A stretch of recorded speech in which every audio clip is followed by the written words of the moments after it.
CBS News' Nicole Killian covers Congress and joins us now from Statuary Hall. She is joined by Florida Republican Congressman Byron Donalds. Nicole, take it away. All right, thanks, Major and Caitlin, and Congressman, thanks so much for joining us tonight. What do you want to hear from the president? I just want to see if he has a response for all the crises that he has caused or has occurred under his presidency. You know, it's been 3 years. There's not been much of a response from this administration.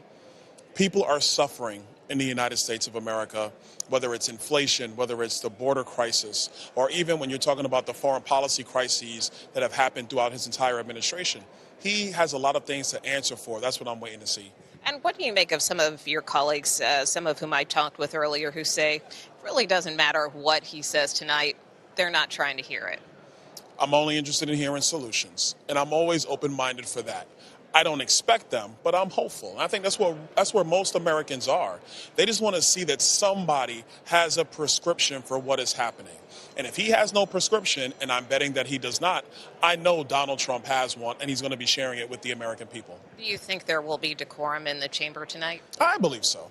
I think because at this point, you know, you get to a point where you're just done. You're just kind of over it, and I think that's where a lot of my colleagues are. They're done, they're over it.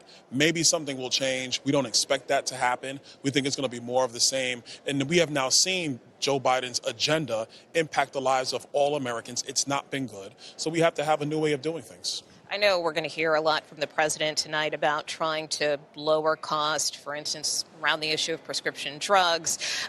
He will be outlining other proposals. You know, while I understand that this is divided government, is there anything that you think House Republicans can work with this president and this White House on ahead of November?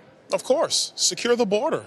That is the number one thing affecting the lives of every American, whether it's illegal immigrants in the streets of New York, Detroit, Denver, Milwaukee, or any other major city in our country, or if you're talking about really the price of food, the price of gas, the price of energy. He likes to talk about prescription drugs because he can subsidize that through government programs. But when you're talking about meat and gas, the things that every working American has to deal with, what are those prescriptions? We would love to work with them, but he's got to be serious. When it comes to the border, we did pass H.R. 2. The Senate has not passed anything.